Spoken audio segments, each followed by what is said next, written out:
That was amazing, as always.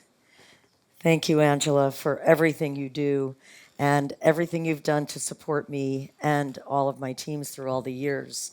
So I want to especially thank Angela for her dedication to save the children. And I'm here to tell you that miracles happen. How many of you in this room actually believe that miracles happen? Just raise your hand. Me too. Actually, I just became a believer, but that's a longer story that we'll talk about another day. Another day. Miracles happen because the guy who's about to come on this stage, Diego Scotti, who's been a friend for, I don't know, I think it's at least 15 years, and someone I've worked with before, and someone who's supported Fashion Tech Forum before. But more importantly, he's an incredible friend. He gives from his heart. What he has established with Verizon, with Citizens International, is one of the most powerful organizations and distortion of resources of almost any company I know in the world. And only Diego could do such a thing.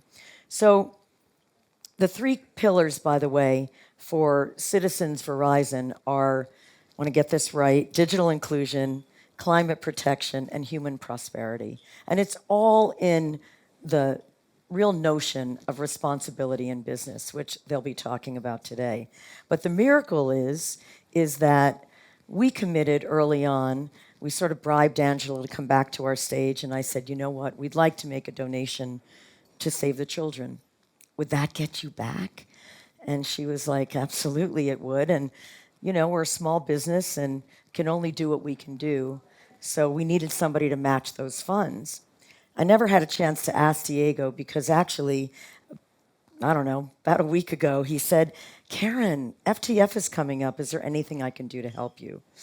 And I said, well, I want you here on our stage to talk about the things you're doing, and which are critical and which really set the tone and really are a perfect example of what I think all companies should be doing today. But more importantly, he was like, but do you need anything else? And I'm like, actually, we do. Would you match our donation? But I don't even know who runs your foundation over there at Verizon. He said, oh, I do. Literally. So 5 minutes later, literally, it was done. So I'm so honored and so delighted and really pleased to introduce you to my amazing friend, Diego Scotti, and to Sehr Thadhani, who is the Chief Digital Officer for Nasdaq. Thank you so much, Diego, for everything. You're my hero, my friend. Thank you. I love you, Natalie. Oh. Thank you. Thank you so Thank much. you. Thank you. All right, I'm going this way. You go this way. It's good to see you. So good to see see you. everyone. So good to see everyone. I mean, what an incredible room, and thank you so much to Angela for an incredible conversation. It's incredible to be here with you today, Diego. Likewise. Also, just hello to everybody. Welcome to Nasdaq. We are so happy to have you. We are the exchange of the most incredible, innovative, and disruptive companies. We have incredible leaders who come through here, much like yourselves. And today, it's a big honor to be here with you. Likewise. Diego is the Executive Vice President and CMO at Verizon. You're on just about every list that's possible. And he has won so many awards. And so it's such a privilege to be here. Diego, I'd love to, this conversation is really about the digital divide. Would love to just start and jump in. Tell us about the digital divide, but let's define it. The digital divide, digital equity, what are we talking about here? Well, I think, if I may, before we do that, for all of you, and it's great to be here, I think you're probably thinking, like, why is he talking about the digital divide in this forum? What that has to do with anything? And for me, even before we get to that, because that's what Verizon does and what Verizon is focused on, but connecting with the previous conversation, I think it doesn't matter if you are in the fashion business, in the retail business, in the technology business, like we are.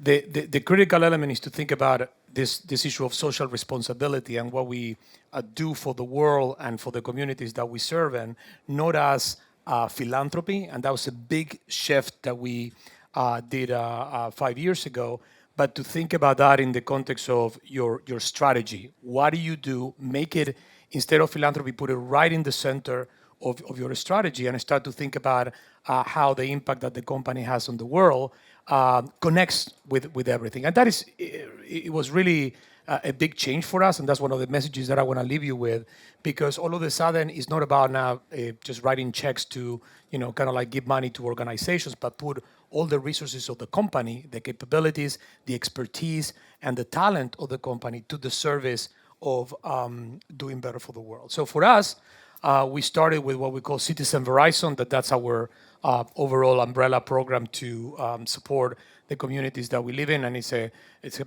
three big components. One is digital inclusion, and I'll go to that in a minute because that's kind of like what we do. Climate protection, because that's obviously, we are a business that is very heavy in terms of impact on the environment.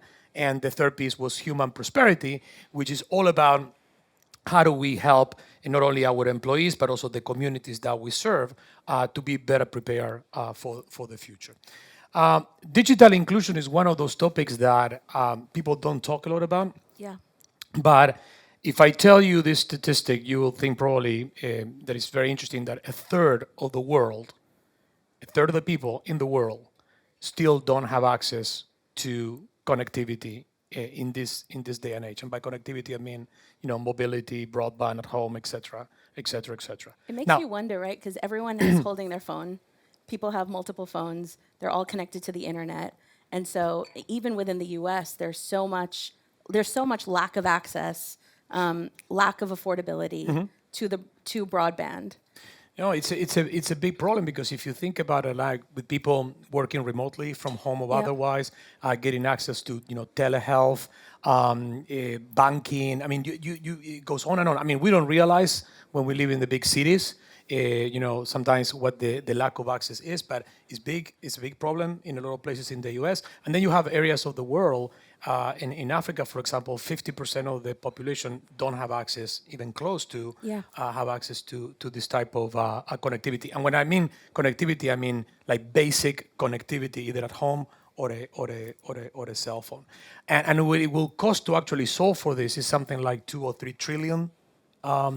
So it's a lot of money that is required. That's why companies like Verizon are critical to do that. So we committed to have a big impact on this. And to your point about what it is there is a component that is about the accessibility. So do I have connectivity where I live or where I work?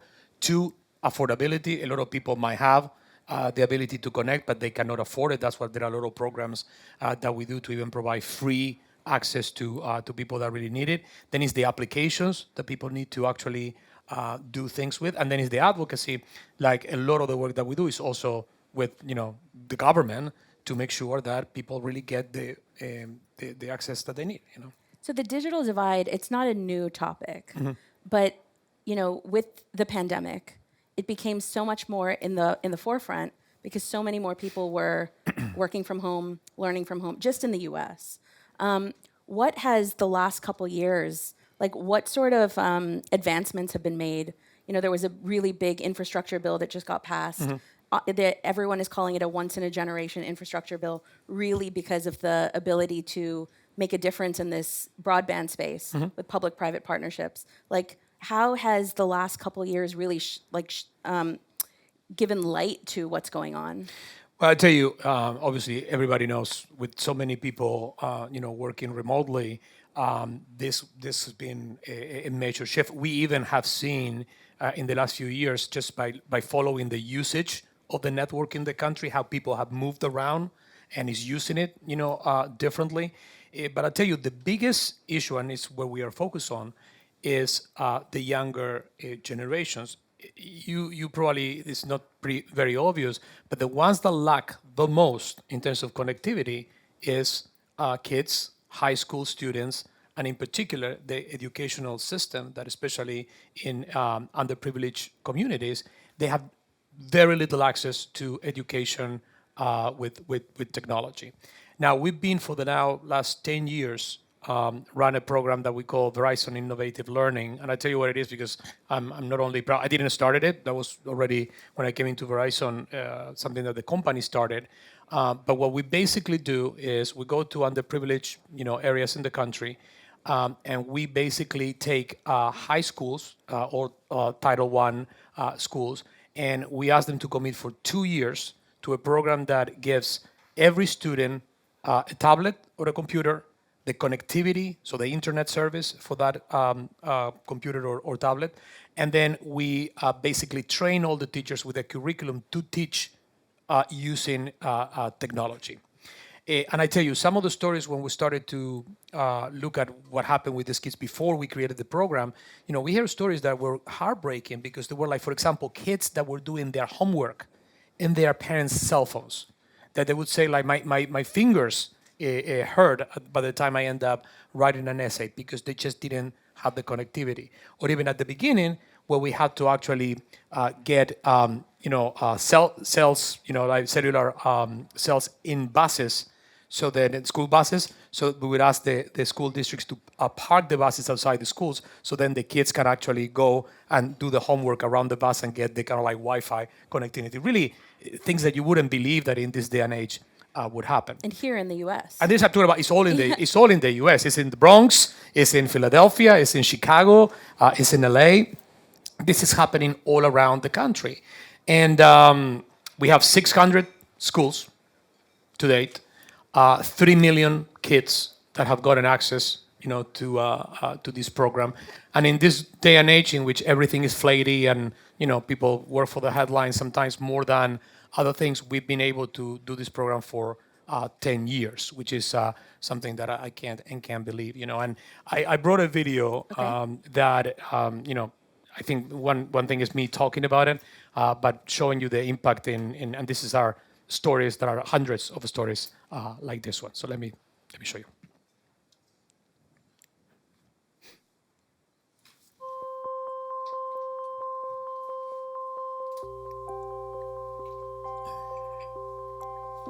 Manu was always so shy and not very outspoken.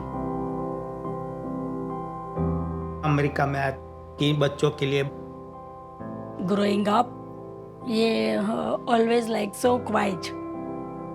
I always had that curious mind, but I never broke out of my shell. Manu was one of the first students in the Verizon Innovative Learning Program. It totally changed our school. It changed the culture of learning. And it allowed, most importantly, for students to become leaders. Suddenly I get exposed to this technology. It was like, hey, this is where you belong. Today, I'm a senior at Temple University, majoring in information science and technology. Technology has really evolved in sports. You have that team that works behind the scenes and is looking at how did the force of impact and the velocity of this hit throw the player back or to the ground. That was a good one. Technology is prominently dominated by males, and women, we need to get up and break this because we all have that inner techie in us. तो proud feel करती हूँ उसके ऊपर कि मैं जो नहीं कर सकती थी वो उसने किया. How many of you women are interested in a tech career? Before Verizon Innovative Learning Program came to our school, we used to think of people in technology and science and STEM, were one type of student. And now it can be anybody. To all the girls out there, the opportunities are endless. Don't let a barrier stop you. Crush through it and take that step toward the future.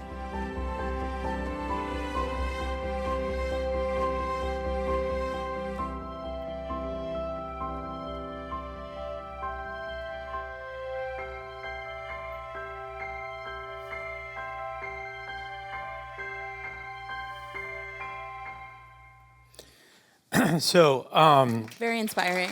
thank you. Incredible work.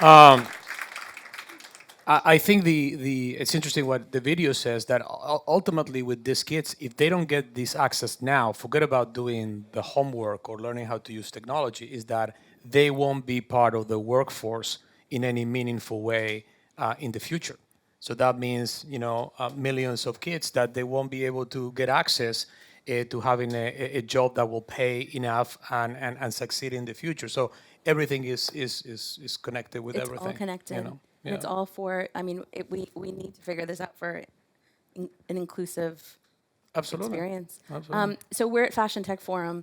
We have some of the most, incredible and forward-thinking. We have CEOs from fashion companies, from beauty companies, creative designers, all of you thought leaders. How can, this is the intersection of fashion and technology. How can, this forum think about, making this divide smaller?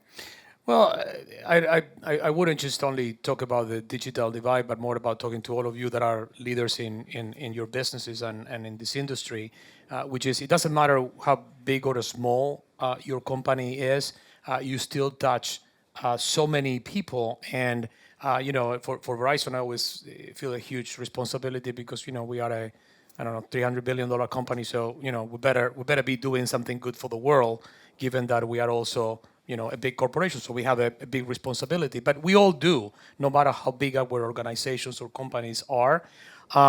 Think about this point about putting social responsibility or responsibility on the way you do business at the center of the strategy. I think that for Verizon, thinking like that, it changed everything. And I think it could change everything for any size business. And no matter how big or small the impact, is huge impact that we all can have. And, for us, it meant that now we committed to have 2 million hours in 3 years of employees, for example, volunteering. So all the way to that, we're trying to connect all the dots. And then finally is that, listen, I think we at Verizon, the leadership, we don't do everything. In fact, most of the stuff is done by everybody else in the company. But I can definitely attest that a lot of these programs happen because they have the relentless, uncompromising focus of leaders that say, no matter how, I'm going to break through every barrier. I'm going to figure out how to get the funding, how to get the model, create a business case out of it, and make these things happen. And I think if you're a CEO, if you're a C something in one of these companies, I don't think we have excuse to say, I'm going to look somewhere else and I'm going to let somebody else do it. I like what Angela was saying about being enablers and being connectors. We have to start. And sometimes, a lot of these programs started like very small in Verizon, and then they became big, but we started very small. The point for me is you got to start. You got to do something. And think about your responsibility as something that it needs to be self-starting for all of us as leaders. Amazing. Well, thank you so much for being here. Thank you. I think it's not every day that we think about digital equity. And so now this is top of mind in this forum, and it's been a privilege. Likewise. Thank you so much. Thank Good you. to see you. Thank you.